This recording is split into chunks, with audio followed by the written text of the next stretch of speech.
I just wanted to give my opinion on this particular subject because I hear the conversations all the time, but I don't think people actually look into things in detail.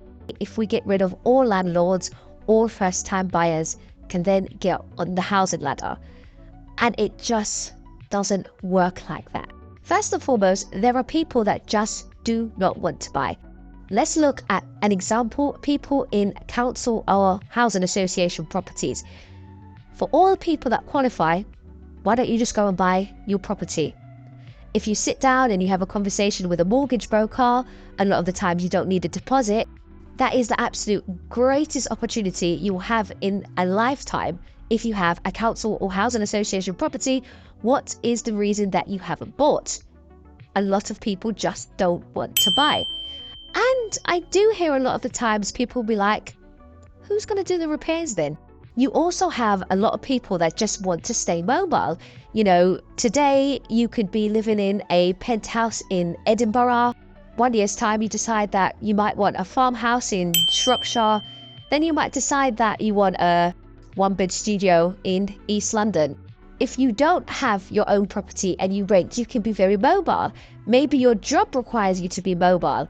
If you're in a position that you need to stay mobile, you cannot buy and sell a house every time you need somewhere to live. The process takes way too long. Reason number 2, some people just cannot raise a deposit. Lots of people are very fortunate and they've got the bank of mum and dad. If you do not have the bank of mum and dad, where is the money coming from? Some people just cannot save. They just cannot save, or they just don't want to do extra work where they can get a bit of extra money. Some people are very bad with money and they cannot save a deposit. So how are you going to buy if you can't save for a deposit?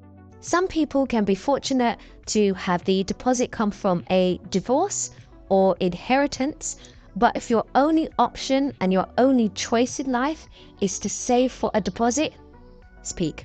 Some people are just bad with money. They can't manage money. They cannot prioritize their bills in terms of rent or council tax. Some people cannot and will not budget their money. They use card payments for everything, so it's tap, tap, tap, tap, tap. And when you go and look at your statement at the end of the week, at the end of the month, you've spent 3, 4, 5, 6, 7,000 pounds more than you should have done. There are people that will use their rent and their mortgage money to go on holiday or to be living your best life, and they just can't manage money. There are people that just simply can't get a mortgage. Maybe you've got CFAS, maybe you've got one too many CCJs, maybe your credit score is 4, but there are some people, they really seriously need to work on their credit file and their credit report before they even think about getting a mortgage. And sometimes working on a position where you're financially credible can take years. And some people don't even know right now they can't get a mortgage. Like, how many people check their credit file on a very regular basis? Right, let's speak about landlords. If all landlords sold all their properties, then all first-time buyers would be able to buy. The houses don't move. Somebody has to live there. I always refer to things as AST tenancies, because when a landlord owns a property, there's 4 things that can be done. Yes, we can see hundreds and thousands of landlords selling like crazy, and it's actually worrying and horrifying at the rate that landlords are selling. But who's buying these properties? But let's address first the 4 things that a landlord can do with the properties that they own. Over the years, we've seen landlords just constantly being attacked by the government. Removal of admin fees for those landlords that were self-managing. Section 21, registering deposits, right to rent, selective license. I know a lot of people will think, great, landlords are parasites, they're not needed, they're a drain on society. However, if landlords do not exist, and let's be real, councils are not building council homes, where are people going to live? Not everybody is in a position to buy. People are not in a fortunate position that they can just live at home for the rest of their life or until they can sort themselves out. Not everybody has a partner, siblings, best friend, somebody that they can share housing costs with. Some people's housing costs will be extra and they can't stretch that extra far. For example, they have children. So you're going to need 1 or 2 extra bedrooms. You might have a carer and needs an additional bedroom. People are always going to need somewhere to rent.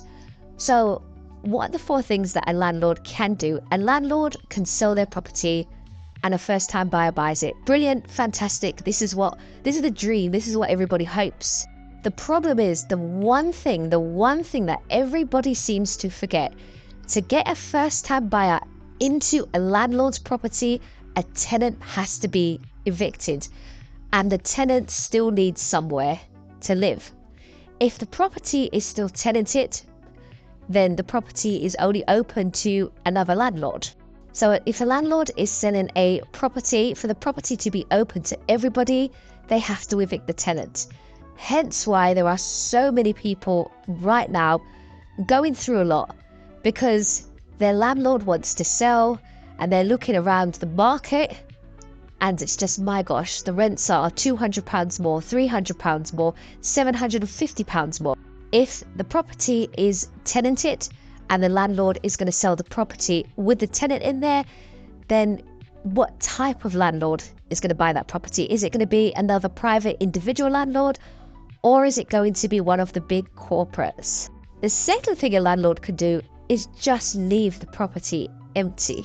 And with the Renters' Rights Bill coming up and all these taxes that the government have put on landlords and are proposing to put on landlords with the autumn budget coming up, landlords are just like, do you know what, it's not worth it anymore. Do you know what I mean? I've taken all the risks, I've bought the property, I've had to find the deposit, I might have had to do a refurb, and then I'm going to rent out a property where I don't really have any say in how things work. Nah, forget it. So the landlords just keep it empty as long as they can afford it, as long as they can pay the mortgage, if they have a mortgage, as long as they can pay the council tax, even if they have to pay twice. Property that is left empty, as long as you can afford it, is hassle-free.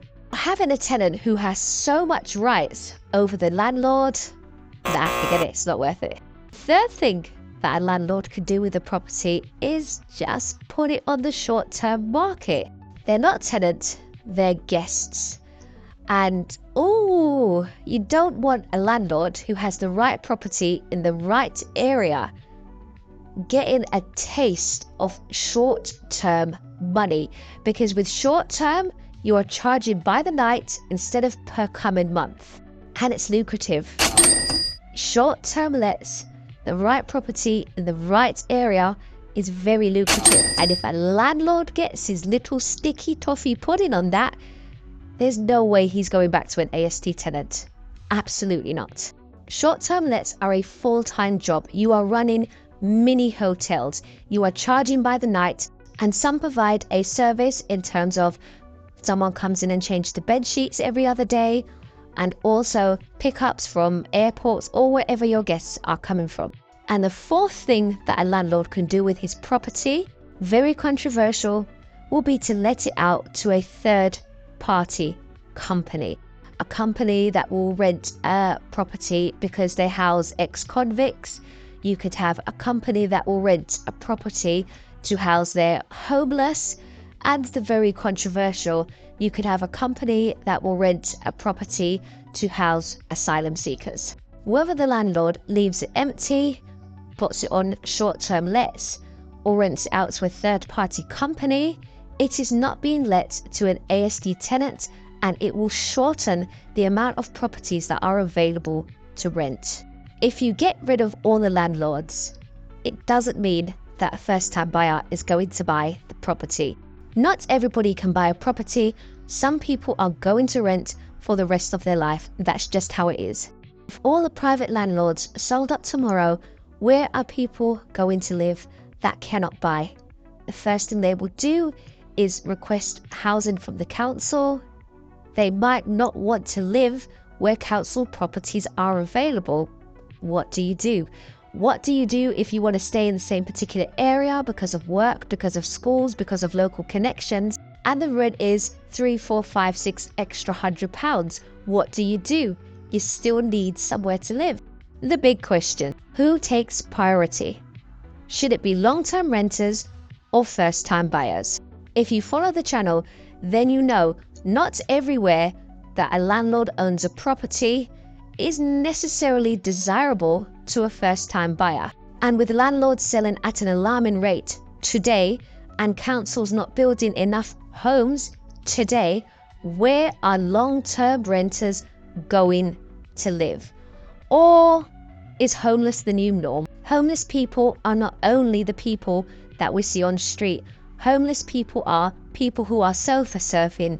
Homeless people are families that have been stuck in temporary accommodation for the last couple of years, or people living in their vehicles.